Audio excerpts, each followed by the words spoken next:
So you have reviewed slide 5, where Piaget's developmental stages have been defined. In the last stage of Piaget's developmental stages, which is 12 to adulthood, is the formal operational stage. Now, understanding for most of our students who are teaching middle to high school, students are already coming to you with predefined and predeveloped beliefs and core values about who they are, what they believe, and what they will subscribe to.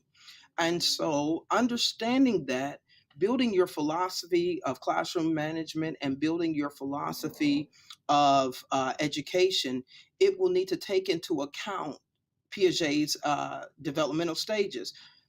The adolescent transcends the concrete situation and begins to think about his their future as they understand it. Now, when you look at slide 6, and going even on into slide 7, I include Maslow's hierarchy of needs for one supreme reason. Education, although it is a financial institution, a political institution, but it's also a social institution that enables the learner to express himself and the actions, understanding the needs of the learner.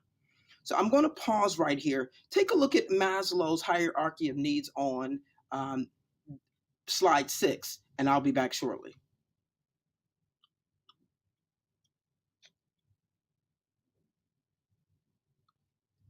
So you've had a chance to review Maslow's hierarchy of needs. So I'm going to start at the bottom, but I'm going to propose to you a opportunity for a research defense.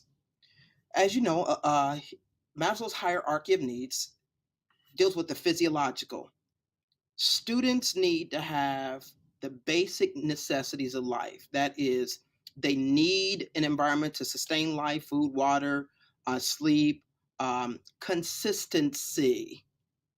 They also need to eliminate um, waste, just a basic function. So Maslow believes that in order to be able to reach your full self actualization, you must have everything that you need to be human. Now, this is important because what happens when a child doesn't have the basic necessities to live at a functional level? The next level is safety. Their body needs to be safe. They need to have an opportunity for industriousness. That means to engage intellectually, psychologically, physically. They also need resources. They need the development of morality. They need the family, and they need to have a sense of ownership.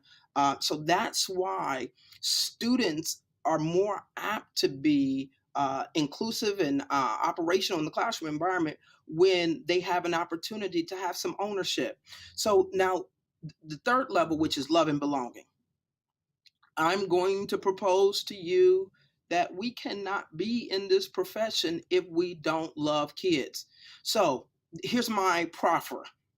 I believe that Maslow's hierarchy of needs should be redefined, with love being the first level of satisfaction, then followed by the physiological. Why? Because when a child is gestating in the mother's womb, uh, everything that she is, everything that she thinks, everything that she feels filters to the child through the brain chemicals, and the brain releases hormones, the brain releases its natural chemicals, which aids in the child's development.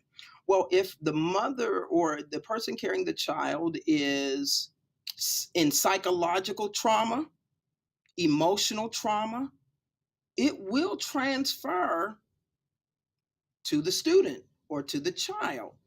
If a child is rejected or not loved from the womb, a sense of wanted, there are hormones that I believe are released to the child. So, rejection, the deprivation of love, can influence a child's development. And then you have esteem and self actualization.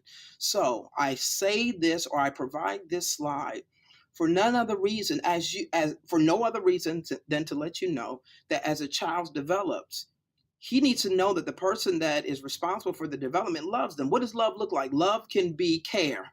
Care. You care about the child's well-being. You care about the child's development. That's the same thing as love. It is a sense of care. As you've heard me say, that students don't care how much you know until they know how much you care. Esteem, self-esteem.